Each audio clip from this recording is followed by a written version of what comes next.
Good morning friends. विद्यार्थियों, मैं doctor Vijendra Singh Tanwar, associate professor in English और वर्तमान में मैं राजकीय महाविद्यालय गुड़ा में पदस्थापित हूँ।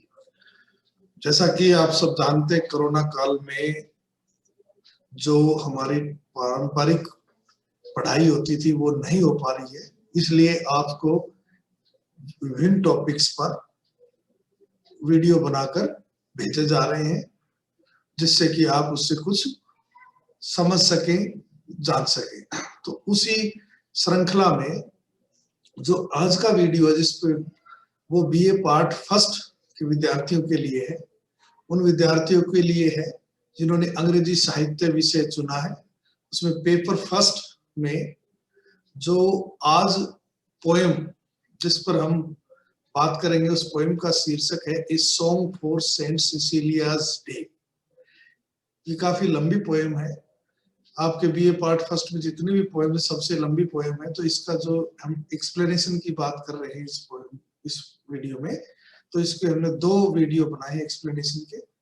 तो पहला जो ये वीडियो है, इसमें हमने लाइंस 1 to 32 ली है, यानी 1 से 32 लाइन तक का एक्सप्लेनेशन इस वीडियो में है। और जो पार्ट 2 वीडियो होगा, उसमें बाकी की पोएम का हम करेंगे। तो जैसा कि हमारी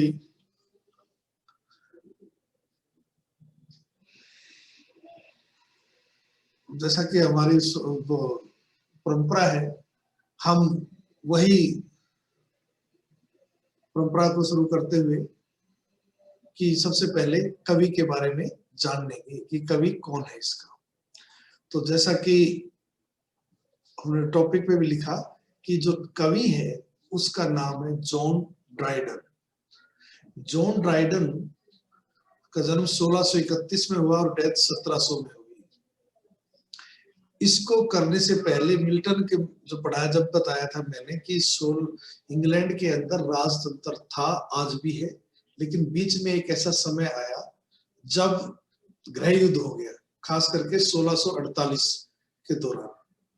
उस दौरान क्या हुआ कि क्रोमवेल नाम का जो पार्लियामेंटेरियन था, उसने कहा राजतंत्र खत्म होना चाहिए, और उसके साथ काफी लोग जुड़ गए और उन्होंने गृह युद्ध में जीत हासिल की। और 1648 से 1660 तक क्रोमवेल और उसके 2 साल उसके बेटे का शासन रहा। 1660 में जो लोग थे वो उठ गए और उन्होंने कहा राजतंत्र पुनः स्थापित करो, और पुनः राजा चार्ल्स सेकंड को, राजा को गद्दी पर बैठाया। तो उसको हम रिस्टोर यानी पुनः स्थापित करना, रेस्टोरेशन एज के नाम से उस समय से शुरू करते। तो वो जो पीरियड था जब चार्ल्स सेकंड राजा बना, 1660 से 1688 तक वो जीवित रहा, उस दौरान का जो युग है उसको रेस्टोरेशन पीरियड कहा जाता है। तो उस युग का महान कवि था जॉन ड्राइडन, जब राजतंत्र की पुनः स्थापना हुई। और कवि ही नहीं, ये कह सकते वर्सेटाइल जीनियस था, ऑलराउंडर था, बहुआयामी प्रतिभा का धनी था, लिटरेरी क्रिटिक था, ट्रांसलेटर था, प्लेराइट यानी नाटककार, और इंग्लैंड का पहला कवि था जिसको पोएट लोरिएट यानी राज कवि इन 1668 में बनाया गया। राज कवि जैसा क्या जानते, जो राजा के दरबार में कवि होते थे, उनका काम एक ही होता था, राजा की प्रशंसा में कविताएं लिखना। इसने भी काफी कविताएं लिखी, यद्यपि राजा में काफी अवगुण थे, लेकिन उनको भी इस ढंग से पेश किया कि वो गुण ही नजर आए, यानी ये टैलेंटेड कवि रहा है। और अपने रेस्टोरेशन पीरियड का, जैसे मैंने बताया, ग्रेटेस्ट लिटरेरी फिगर रहा है, जिसको कि इतना रहा है कि इसके उस युग को एज ऑफ ड्राइडन के नाम से भी जाना जाता है। ड्राइडन ने काफी बहुआयामी प्रतिभा का धनी होने के कारण ड्रामा भी लिखा, लिटरेरी वर्क भी लिखा, क्रिटिकल वर्क भी लिखा, पोएम्स भी लिखी। तो उसे एक लिटरेरी या क्रिटिकल वर्क कह सकते हो, वो लिखा था जिसका नाम था an essay of dramatic poesy. उसमें उसने एक लाइन लिखी, every age has a kind of universal genius, कि हर युग में एक व्यक्ति ऐसा होता है जो अपने हिसाब से ऐसी बातें कहता है जो कि यूनिवर्सल होती है, जो सब जगह लागू होती है। तो ये जो उपलब्धि है और किसी के बारे में इतनी सच होना, ड्राइडन की खुद के बारे में बिल्कुल सच बैठती है, सही बैठती है। ड्राइडन को हम दो युगों के बीच में ट्रांजिशन पीरियड का मानते हैं, एक तो एज ऑफ पोप और एज ऑफ मिल्टन, दोनों के बीच में ट्रांजिशन का काम कर रहा था। ये थी इसकी ड्राइडन के बारे में। अब हम आते हैं पोएम के बारे में। जो सेंट सिसिलिया वाज एक क्रिश्चियन मार्टर, शहीद थी, ईसाई धर्म के लिए शहीद होने वाली औरत थी, who died at Rome in 230 AD, जिसकी मृत्यु रोम में 230 एडी में हुई। ऐसा कहा जाता है कि उसने अपने जीवन में अनमैरिड रहने का फैसला किया था, लेकिन उसको जबरदस्ती उसकी शादी की करवा दी गई। तो उसने अपने प्रेम से अपने पति को भी ईसाई बना लिया था और खुद तो ईसाई थी ही वो, और बाद में उनको इसके लिए दोनों को शहादत देनी पड़ी, दोनों को शहीद यानी मृत्युदंड का सामना करना पड़ा।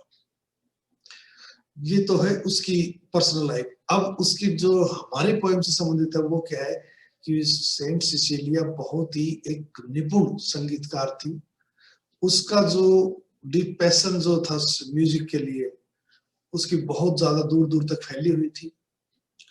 और ऐसा कहा जाता है उसके बारे में कि उसने एक ऐसे वाद्य यंत्र का, जिसको कि ऑर्गन नाम दिया जाता है, जो मुंह से बजाया जाता है, उसका आविष्कार उसी ने किया था।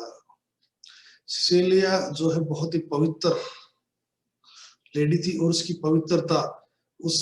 पवित्रता उसको लिए एक देवदूत को धरती पर ले आई थी, जो कि उसका हेवनली प्रोटेक्टर था, रक्षक था।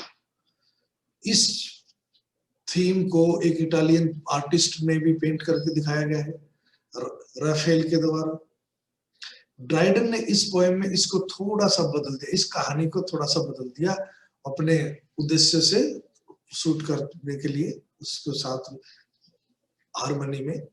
ड्राइडन के अनुसार कि वो इतना अद्भुत संगीत उत्पन्न करती थी कि उस संगीत से प्रभावित होकर देवदूत जमीन पर आ गया था। और जैसा कि टाइटल दिखाता है, this poem was written in honour of Saint Cecilia. Cecilia संत मानी जाती है क्रिश्चियनिटी की, जिसको कि पैट्रन सेंट ऑफ म्यूजिक भी माना जाता है, उसके सम्मान में लिखी गई है। 1687 में इसको लिखा गया था। इसका जो दिवस है 22 जून को मनाया जाता है हर साल। जो सब्जेक्ट है इसमें वो कि पावर्स ऑफ म्यूजिक का वर्णन है, कि म्यूजिक जो है वो बहुत ही पावरफुल होता है। इस चीज को इसमें दर्शाया गया है कि म्यूजिक के अंदर ये है कि म्यूजिक के द्वारा हम आदमी के अंदर हर प्रकार की भावना उत्पन्न कर सकते हैं, और उत्पन्न हुई भावना को शांत भी कर सकते हैं। इस पोएम को ड्राइडन की महान उपलब्धियों में से एक माना जाता है। ये थी ड्राइडन के बारे में और इस पोएम के बारे में। सेंट सिसिलिया का दिवस मनाया जाता है। उस दिवस पर काफी प्रोग्राम होते हैं, और प्रोग्राम में कोई कवि से कोई कविता लिखवा कर कोई उसको गाया जाता है। तो ऐसा कहा जाता है ड्राइडन से 2 बार इस अवसर लिखवाई थी। तो ये 1687 वाली है, 1696 में लिखवाई थी इससे। अब आते हैं पोएम के एक्सप्लेनेशन पर। जैसा कि मैंने कहा काफी लंबी पोएम है, तो हम इसमें पार्ट फर्स्ट में कर रहे हैं पोएम का एक्सप्लेनेशन। कवि कहता है from harmony to heavenly harmony. Harmony means music. देखिए नीचे मैंने मीनिंग भी दिए हुए हैं, आप जब पढ़ें तो आराम से पढ़ें और इस चीज को ध्यान में रखें। बहुत इजी पोएम है, कोई मुश्किल नहीं है। हार्मनी मीन्स संगीत से, फ्रॉम हेवनली हार्मनी, हेवनली स्वर्गीय, जो कि भगवान के दरबार में गाया जाने वाला बजाए जाने वाला संगीत था, उस संगीत से this universal frame began. Universal frame ढांचा, रूपरेखा, जो इस ब्रह्मांड की रूपरेखा जो बनी, जो जिसको हम आज देख रहे हैं, कहीं नदी है, कहीं पहाड़ है, कहीं हरियाली है, कहीं रेगिस्तान है, कहीं जानवर है, कहीं कुछ है। इस सारे ब्रह्मांड की रूपरेखा की रचना संगीत से हुई, ये विश्वास है कवि का। When nature underneath a heap, जब एक समय था, देयर वाज ए टाइम, जब प्रकृति पृथ्वी के नीचे हीप ढेर ऑफ जारिंग एटम्स है। जारिंग का मतलब आउट ऑफ हार्मनी, जो कि जिसमें कोई आपस में सामंजस्य न हो, कोई जैसे छोटे छोटे अणुओं के रूप में यूनिवर्स थी। आज जैसे देख रहे ऐसे नहीं थी कि कोई पानी का अणु पड़ा है उसके पास, आग का पड़ा है उसका पड़ा है, यानी कि इसलिए न आग था न पानी थी, कुछ नहीं था। तो उस ढेर के रूप में पड़ी हुई थी सारी प्रकृति। And could not heave her head, even raise, अपना सिर उठाना, lift up.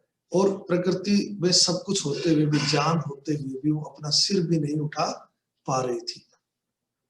The tuneful voice was heard from high, तभी भगवान ने ऊपर से संगीत में आवाज लगाई, और वो आवाज उन्होंने एटम्स ने सुनी। आवाज क्या थी? एराइज, ई मींस यू, उठो तुम, मोर देन डेड, कि डेड से भी बुरबत्तर हालत में हो तुम। मोर देन डेड का मतलब मृत व्यक्ति अगर इनएक्टिव है तो समझ में आता है, लेकिन तुम्हारा तो जीवन है, तुम्हें है, सब कुछ पावर है, फिर भी तुम ऐसे मृत्यु के समान पड़े हो, तो तुम्हारी तो हालत मोर इनएक्टिव देन डेड बॉडीज की तरह है, इसलिए तुम उठो। और उसकी आवाज सुनते ही जो अलग अलग एटम्स थे, देन कोल्ड यानी कि ठंड के यानी पानी के, हॉट वायु के गर्मी के, मॉइस्ट नमी, ड्राई सूखा, जो भी चीजें अभी विभिन्न सीजन कह सकते हो, उनके जो एटम्स थे अपने अपने स्थान से उठे और चल दिए। In order to their station leap, उनका जो स्थान था, प्रॉपर प्लेस था, स्टेशन जो उचित स्थान था, उसमें लीप जंप मारकर पहुंच गए।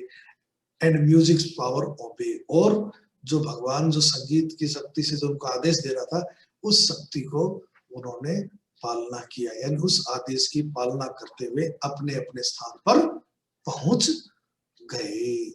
कौन? विभिन्न एलिमेंट्स। फिर कवि फिर रिपीट कर रहा है, क्योंकि बैलेड है तो कुछ लाइनें रिपीट होती है।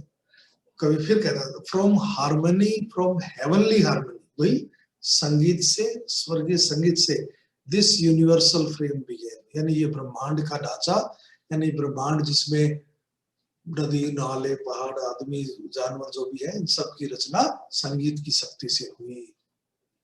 फ्रॉम हार्मनी टू हार्मनी मतलब म्यूजिक से म्यूजिक तक, म्यूजिक की विभिन्न स्केल्स, दायरा, कि ये इस क्वालिटी का, इससे बेटर क्वालिटी का, उससे बेटर क्वालिटी का, through all the compass, range, दायरा of the notes it rain, तो नोट्स वो म्यूजिक अपने अपने अलग अलग दायरे से बजता रहा, चलता रहा। द डायापेसन मतलब स्केल ऑफ म्यूजिकल नोट्स नापने का, क्लोजिंग फुल इन मैन, और जब वो उच्चतम शिखर पर पहुंचा संगीत, सबसे बढ़िया क्वालिटी का जो संगीत भगवान ने प्रोड्यूस किया, तब आदमी की उत्पत्ति हुई, और आदमी की जैसे ही उत्पत्ति होते ही संगीत बजना बंद हो गया। कहने का मतलब कि अलग अलग संगीत की वैरायटी आती गई, अलग अलग चीजें, कभी पेड़ बन गए, कभी रेगिस्तान बन गया, कभी पहाड़ बन गए, कभी नदी बन गई, कभी छोटे जानवर, कभी जंगली जानवर, कभी वो जानवर बनते रहे, और जब उच्चतम शिखर का संगीत बजाया गया तो आदमी की रचना हुई। और जब आदमी की रचना होने के बाद भगवान ने उस संगीत को स्टॉप कर दिया, बंद कर दिया। यानी कि कवि ये विश्वास दिलाना चाहता है कि इस ब्रह्मांड की रचना संगीत की शक्ति से हुई, क्योंकि सेंट सिसिलिया की लिए संबोधित करके लिखी गई है। सेंट सिसिलिया को कौन माना जाता है? पैट्रन सेंट ऑफ म्यूजिक माना जाता है, तो संगीत की इसलिए तारीफ की गई है। अब हम आते हैं दूसरा जो इसका भाग है, उसमें देखकर कहता है, what passion cannot music reach and quill. कभी प्रश्न करता है, रिटोरिकल क्वेश्चन, कि ऐसी कौन सी पैशन, फीलिंग्स, भावना, इमोशंस, रेज उत्पन्न करना, क्वेल शांत करना, काम डाउन करना, ऐसी कौन सी भावना है आदमी के दिल में जिसको कि संगीत उत्पन्न नहीं कर सकता और शांत नहीं कर सकता।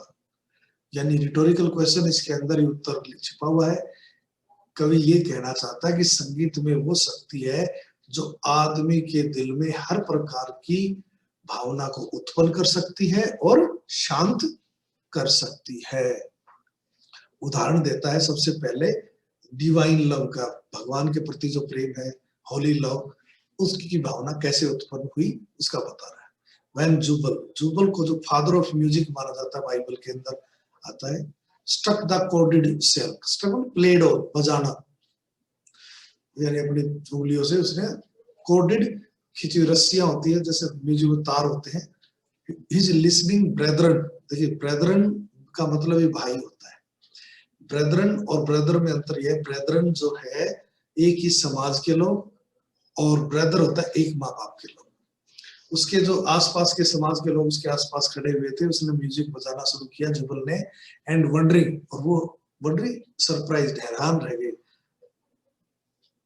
वो हैरान हो गए, ऑन देयर फेसेस फेल, और वो अपने चेहरे के बल जमीन पर लेट गए, to worship that celestial sound, celestial very heavenly music, कि उस संगीत वाद्य यंत्र से जो संगीत उत्पन्न हुआ उसकी पूजा करने के लिए, क्योंकि बहुत ही उच्च क्वालिटी का संगीत था, उसके समाज के लोग जमीन पर लेट गए। क्यों लेट गए?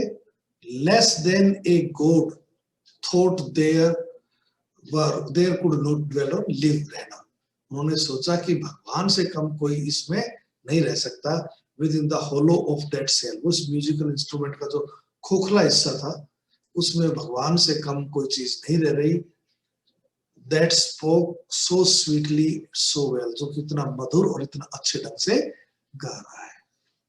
यानी उन सब ने ये पाया कि भाई अगर हम ध्यान से देखें तो कवि ये कहना चाहता है कि उन लोगों ने संगीत से प्रभावित होकर ऐसा महसूस किया कि जैसे स्वयं देवता उसका जो खोखला हिस्सा उसमें बैठे हुए हैं और वो मधुरता से संगीत उत्पन्न कर रहा है।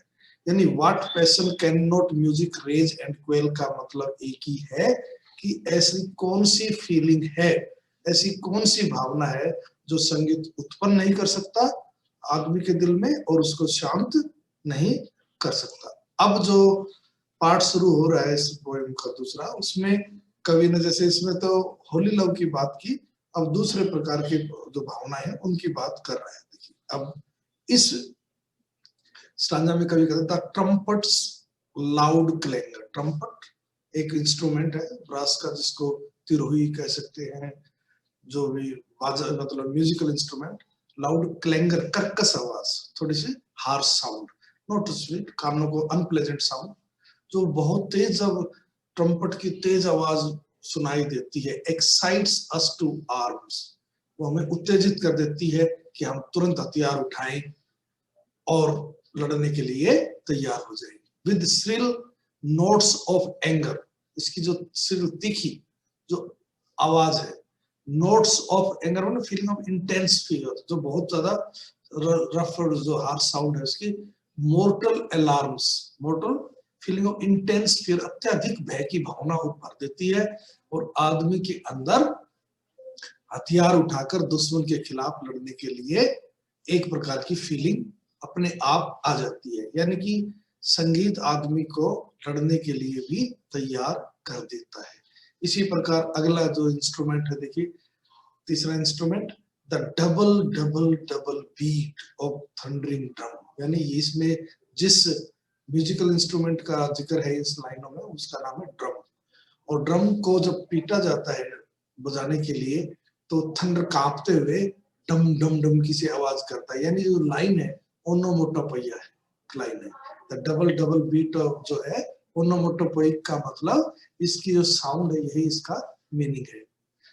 क्राइस, वो एक प्रकार संदेश देती है, जोर से आप सुनने वाले के दिमाग में संदेश देती है, hark the foes come, hark mean listen, सुनो कि दुश्मन, फोज मीन्स दुश्मन आ गया है, वो एक प्रकार की सुनने वाले के दिल में भावना भर देती है कि दुश्मन आ गया है।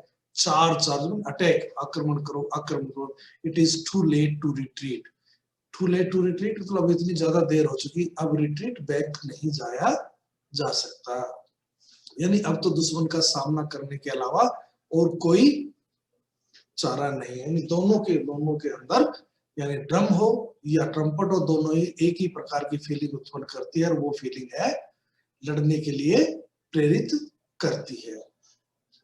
इस प्रकार हम देखते हैं कि कवि एक एक चीज को बड़ी बारीकी से हमारे सामने रख रहा है। और कवि अपनी म्यूजिक की शक्ति को बताने में अच्छे ढंग से कामयाब भी हो रहा है। Thank you very much. बाकी का जो पोएम है वो दूसरे पार्ट में हम